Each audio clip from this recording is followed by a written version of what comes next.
Labdien, tad šoreiz saruna ar Saeimas deputātu Jāni Patmalnieku, kurš ir ļoti daudzus gadus pazīstams ar darbošanos enerģētikas jomā, ekonomikas ministrijā, un kur nu vēl tikai ne, bet arī tie saturiskie jautājumi, kādus viņš ir izcinājis, ar enerģētiku saistīti. Tātad no vienas puses ļoti labi par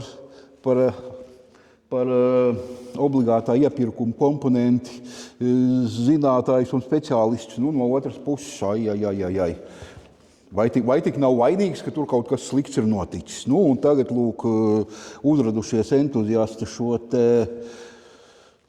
obligātā iepirkuma komponentē iemaksāto naudu attiesāt, un Patmalnieka kungs ir devies uz patērētāju tiesību aizsardzības centru un ar sūdzību, brīdinājumu vai pieprasījumu izskaidrot, kādi ieguvumi tiem patērētājiem, kas iepriekš bija elektroenerģijas patērētāji, bet tagad varētu būt šīs juristu biedrības klienti, kādi ieguvumi vai neieguvumi, draudi un nepatikšanas viņiem varētu draudēt. Tā, es pareizi izstāstu visu. Aptuveni, jā. Jā. Tad lūk jautājums kādi, bet ir pirmais jautājums tāds, ko mēs tagad darām, mēs šo te juristu biedrību reklamējam vai antireklamējam, jo tik ļoti pazīstama jau viņa nemaz nav, vai mēs viņiem neceļam vairāk reklāmas nekā viņi ir pelnījuši. Tas ir jautājums, protams, kā viņi sasnieguši savu auditoriju. Es saņēmu vēstuli no šīs biedrības šī mēneša sākumā. Un tur norādīts, ka viņi ir parakstījuši jau vienošanos ar 60,000 mājasaimniecību. Tas, manuprāt, tomēr ir diezgan liels skaitlis. Tā kā redzams, ka sabiedrībā ir zināms šis jautājums, un cilvēki ir parakstījuši daudz līgumus ar šo biedrību. Bet tikai Latvijas Energo klientu skaits, vai kādi tagad mūsu brīvajā elektrības tirgū to piegādā elektrības pircēju skaits, tur jau ir visi Latvijas iedzīvotāji, pret kuriem 70,000 nav pārāk satriecoši liels skaitlis. Droši vien tas ir subjektīvi. Manuprāt, tas ir nozīmīgs skaitlis, ko cilvēki ir vērsušies vai noslēguši līgumu ar biedrību, un, manuprāt, tas ir ievērojams skaitlis. Jā. Labi. Tad mēs viņus nereklamējam, viņi ir paši sevi jau daudz ko panākuši, un tagad mēs gribam izskaidrot gan tiem, kuri šaubās, gan tie, kuri jau tur ir iesaistījušies, ko viņi iegūt varētu, visi grib iegūt, bet arī kādi tur ir riski. Un tātad jūsu vēstījumā 3 lietas, ka atsauce uz Eiropas Savienības instancēm nav korekta, jo biedrība saka, ka Eiropas Savienība ir pasludinājusi mūsu OIK par nelikumīgu, tur nosaucot tādu 2017. gada pat datumu, kad tas ir noticis. Tad mums gribētu zināt, kas tur īstenībā ir noticis pēc jūsu viedokļa, un tālāk par atkāpšanās naudu. Tā gan no iegūmiem, tad viņi atrēķinās 30%, ja kāds no viņu līgumiem atteiksies. Un tālāk tas, ka par šo līgumu arī maz kas zināms, jo kamēr cilvēks nav viņu parakstījis, tikmēr viņam netiek tas līguma pilnais teksts stādīts priekšā.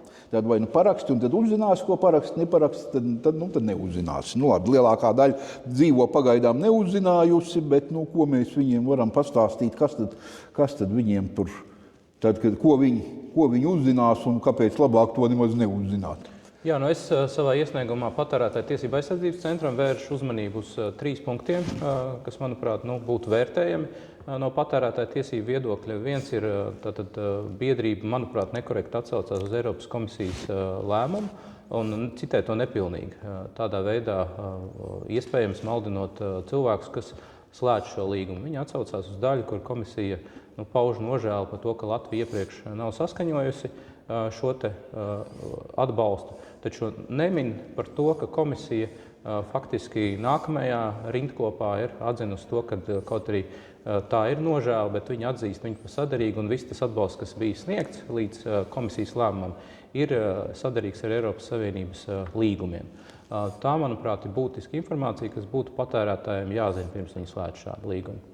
Otrs punkts ir saistīts ar atkāpšanās maksu, kas ir noteikta tāda, ka biedrība var iekasēt līdz 30% no prasījuma summas, ko patērētājs noslēdz. Tad gadījumā, ja jūs vai kāds iedzīvotājs lauž līgumu, tad viņam varētu nākties maksāt 30% no tās summas, ko viņš tā kā ir paziņojis. Tas, manuprāt, ir daudz, un no otras puses biedrībai nav šādi pienākumi.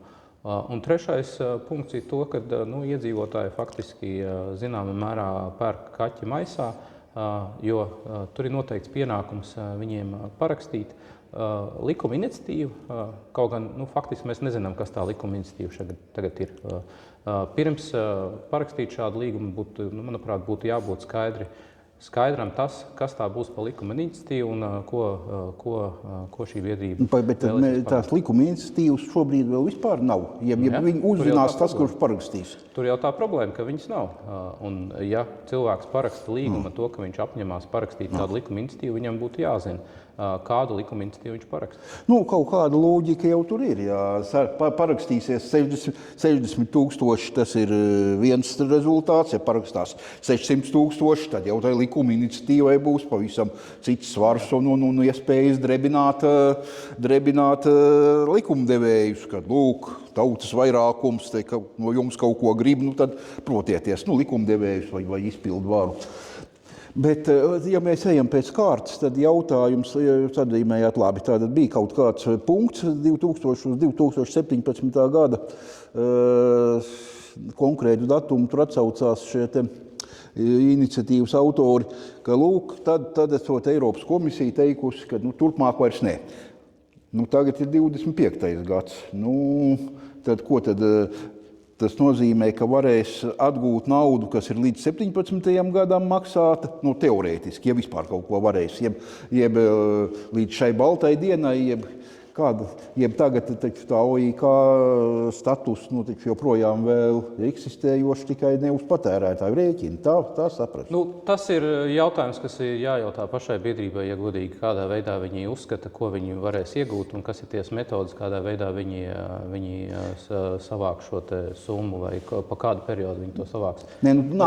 Es tīri no savas puses vērtēju to, kāds līgums. Līgums ir publiski pieejams biedrības mājaslapā. Un kas ir tie punkti, kas, manuprāt, varētu maldināt patērētājs un neatbilst tādai labai komercpraksē. Bet tātad prasīt naudu kam? Ar likumu vai ar kaut kādu ārpus tiesas vienošanos ar valdību, jeb kādi varētu būt mehānismi šīs naudas saņemšanai? Tas ir jautājums biedrībai, ja godīgi.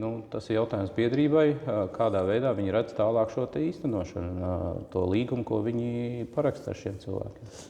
Labi, bet kas tātad, ja jau jūs arī tērējāt laiku un šo ziņojumu patērētāju tiesību aizsardzības centram vērsāt uzmanību, tātad sāredzat, ka tur ir kaut kādi iespējami varianti, kā šī naudas kustība sākās. Protams, vai viņi nonāk līdz biedrībai, vai pēc tam tālāk, cik no šīs biedrības savāktās naudas nonāks līdz tiem OIK iemaksātājiem. Tas vēl cits jautājums, jo jūs pievēršat uzmanību, ka tur tās līguma attiecības nav tādas.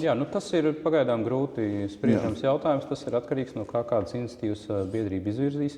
Šie advokāti kāds izvirzīs, tad arī varēs par tām spriest. Tagad mums ir skaidrs tas, kas ir ties piedāvātais līgums, un mums ir iespēja izvērtēt to līgumu. Mums nav zināms, kas būs likums vai kas būs tās tālākie soļi, kādā veidā biedrība savu darbību turpinās. Tad, kad kaut kādi soļi tiks spērti, tad arī varēs labāk saprast, kas tie būs. Bet pagaidām tā ir parakstu vākšana, gandrīz tā kā referendums vai par visu labo un skaisto, un pēc tam redzot to, kāds ir sabiedrības atbalsts, tad arī tad varētu teikt tad būs nākamie soļi tā loģiski. Jā, no manas perspektīvas ir svarīgi, ka cilvēks saņem pilnīgu un patiesu informāciju par to, ko viņi paraksta. Tas manuprāt, ir svarīgi. Pārējais jau, ja viņi sniedz šādu informāciju patērētājiem, saviem klientiem, kur paraksta šo līgumu, tad cilvēki to paraksta, tad tā ir viņa izvēle. Tā teikt. Tas jau viņi to ir izvērtējuši un paši uzskata, ka to var darīt. Man svarīgi, ka tur ir tā informācija pieejama un ka tie līguma noteikumi ir taisnīgi.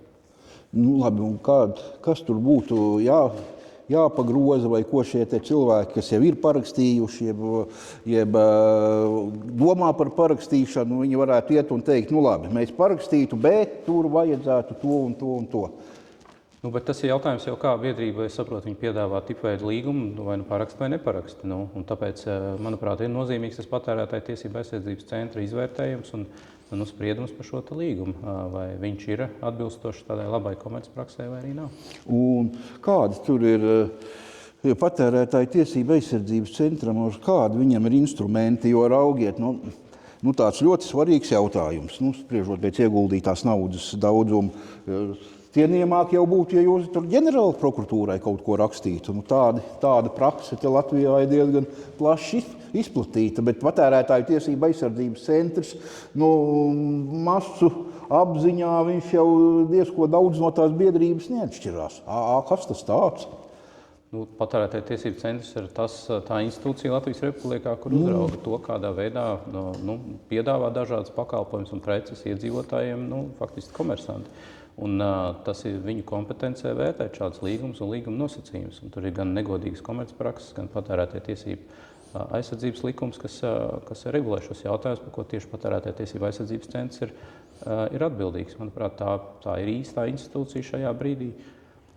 Es vismaz pagaidām nesaskatu tādus jautājumus, kur dēļ būtu vērts vērsties pie ģenerāla prokurora vai kāda cita institūcija. Tas ir modīgi, jā. Jā, modīgi un sabiedrībai saprotami. Bet katram ir savs darbs darāms. Labi, bet kādi tad ir instrumenti? Pateiks patērētāju tiesību aizsardzības centrs, ka viņš kaut ko tur saskata. Neatbilstoši labai komercpraksei, bet kamēr jau nav pārkāpts likums, tikmēr... Jautājums, vai viņi saskata par likuma pārkāpumu. Tas jautājums, kas jāatbild patērētāju tiesību aizsardzības centram. Es esmu norādījis uz vairākiem punktiem, manuprāt, kas nav atbilstoši, un tad viņu kompetenci bet tas vēl līdz likuma pārkāpumu. Un tad viņiem ir attiecīgi jāpiemēro, kas tie varianti, ko viņi var darīt, ir, likt pārtraukt šādu praksi biedrībai un informēt pilnīgi, uzlikt par pienākumu informēt, piemēram, ikvienu, kas ir noslēdz šo līgumu, grozīt līguma nosacījumus, tie ir tie instrumenti, ko teorētiski var apsvērt. Iespējams, patērētāju tiesību aizsardzības. Viņš jau ir teicis, ka viņš mēnešu laikā to visu arī darīšot. Jā, man nav informācijas, cik ilgā laikā viņš to plāno darīt. Tā kā es palūdzu arī sniegt informāciju, kad viņi plāno to izskatīt, un tad jau sagaidīsim. Tas jau arī labi, ir aktīvisti, tur žurnālisti personā, kas kaut kur aizskrien un kaut ko uzzina, bet tas patērētāju tiesību aizsardzības centrs nav tik augsta prestīža un pirmām kārtām jau atpazīstamības institūcija, lai tas cilvēkus ārpus tādu aktīvistu loka ļoti uzrunātu. Par to man grūti spriest. Es spriežu pēc likumiem un pēc protams. Kas ir tas, kura kompetencē ir kāds jautājums, ir lemjams. Tas no juridiskā viedokļa tā, protams, ir. Bet par to pašu OIK, kāds viņam tagad ir status? Viņš atzīts par labu un nav labu, vai viņš ir kāds vēstures mēslainē iemests, ja tiek lietots? Manuprāt, viņš ir beidzies, manuprāt, kā tāds stāsts Latvijā. Viņš sākās 2009. gadā. Pat 5. varētu. Pat varbūt nedaudz ātrāk, jā. Un uzņēma tāds apgrieziens nevēlams 2009. gadā, diemžēl. Un tas bija kāds laiks tika veltīts tam, lai šo problēmu risinātu. Tagad, manuprāt, viņi ir tā kā nolikta malā, un mēs varam pievērsties citiem jautājumiem. Bet tagad, ja viņi ir malā, tad kopš kura gada malā, un kāds ir pirmais, tāds pirmšķietamais iespējas par noilgumu, par 9. gada darījumiem, ko es tur drīkst. Tas jau jāvērtē tad konkrētā gadījumā katrā. Man nav tādas informācijas par to, ko tur. Es tādā veidā varbūt neesmu to analizējis, to situāciju. Tas jau biedrībai, ja viņi solīs cilvēkiem atgūt šos te obligātā iepirkuma komponentu, acīm redzot, viņi ir analizējuši arī to, ko viņi var atgūt. Un tad tas ir jautājums viņiem drīzākais. Bet par 9. gada darījumiem raugi, jo te jau ir ļoti daudz cilvēki ir slēguši arī bez OIK maksāšanas ļoti daudzus darījumus, par kuriem viņi, ja tagad kāds sāktu viņus pārbaudīt, ko jūs tur 9. gadā darījāt, cilvēki kļūtu tramīgi, un valsts jau laikam tādu maisu atvērt ar pārbaudīšanu. Krievija esot atvērusi tagad, jā, bet Latvijas valsts pagaidām tā kā negatavojās. Jautājums vai pamats? Tas ir tas jautājums vai pamats. Tur jājautā Finanšu ministrijai, kuri tomēr komercdarbības atbalsta instruments tur, un tad viņi ir tie, kas uzskata, pasaka to, vai Eiropas komisija pat faktiski pasaka to, vai tas atbalsts ir bijis likumīgs vai nav likumīgs. Labi, bet vai attiecības ar Eiropas komisiju, tad jau viņas ir noslēgtas, tur gala vārds ir pateikts, ja tur var atkal jautāt, un 7 reizes jautājot, cerēt, ka 8. reizē būs kaut kāda savādāka atbilde. To jautāt var droši vien, bet cik man tās izpratni ir, tad 2017. gadā tas stāsts ar Eiropas komisiju arī beidzās, kad viņi saskaņoja šo te atbalstu. Labi, par tiem iesniedzējiem, viņu pārstāvjiem, tādi ļoti, ļoti cienījami advokāti, protams, ne visi Latvijas ievērojamie kā advokāti, bet gandrīz vai 2/3 no tiem, kas sabiedrībā zināmi tur ir. Tātad viņu tāda interese, vai tur ir, ko pilsētā runā, kāpēc viņi tā ir rīkojušies? Man nav informācijas, ko pilsētā runā. Viņiem kaut kāda iemesla bija, un varbūt, ka viņi uzskata, ka tas ir leģitīms veids vai patiesas veids, kādā var, viņu gadījumā nopelnīt, jo viņi jau tur kaut kādu komisiju arī paturēs. Ja viņi uzskata, ka tas ir patiesas veids, kā viņi var nopelnīt naudu, tad viņiem ir droši vien iespēja to izmantot. Tas, ko es vēršu uzmanību atkal ir patērētāju tiesību aizsardzības centram, ka tam jābūt tiem nosacījumiem godīgiem un patērētājiem jāsaņem visa informācija. Bet par tiem risinājumu veidiem, caur tiesāšanos, jeb ir valsts iestādes var kaut kā arī ārpus tiesas veidā to risināt, un kāds varētu būt laika mērogs, jo cilvēks, ja tagad viņš par kaut kādu līgumu noslēdz par 9. gadā samaksātu naudu, tad viņš saņems to kompensāciju 30., 40., 50. Man ir grūti to komentēt. Es nezinu, ko biedrība plāno un kādā veidā viņi plāno tās aktivitātes turpmāk izvērst arī. Tas ir tad jautājums viņiem, kādā veidā viņi redz to. Tas ir kaut kas jauns visādā ziņā, šāda darbība. Tad jāskatās, ko viņi ir izvērtējuši un kā viņi saredz to turpmāko soļus. Labi, iesim intervēt biedrību, jeb arī tomēr to viņu reklāmas kampaņu neturpināt, kāds ir jūsu ieteikums? Biedrības reklāmas kampaņu. Jo te jau mūsu saruna vai tā grūti pateikt, vai šī saruna un jūsu iniciatīva pirmām kārtām jau šo biedrības klientu skaitu palielinās vai samazinās, jo cilvēki vairāk uzzinās, bet tai pašā laikā, uzzinās arī, ka nav jau tik garantēti, ka nākamajā dienā viņiem jau naudu dos. Jā, tas ir katra cilvēka apsvērums, kādus līgumus viņš paraksta. Tur to jau mēs nevaram ietekmēt, vai ne jūs, ne es. Viņam ir jāizvērtē. Tās mana bažas ir tāda, ka cilvēkiem jāsaņem pilna informācija par šo produktu, par šo pakalpojumu, ko piedāvā biedrība. Ja patērētāju tiesību centra aizsardzības centra ieskatā viņi saņem pilnu informāciju, labi, bet manā ieskatā tur būtu vērtējums. Labi, bet ja mēs jau gribētu šeit biedrībai tad uzdot jautājumu 1, 2, 3, tad kādi tie jautājumi ir? Jautājums, kādu viņi saredz, viņi parakstījuši ar ievērojumu vairākiem 10 000 cilvēku līgumus, kā viņi paredz savu darbību turpmāko. Man tādas informācijas nav, to būtu noteikti jums, Jā, tāpēc. Labi pajautāt, kas ir tas, ko darīs tālāk.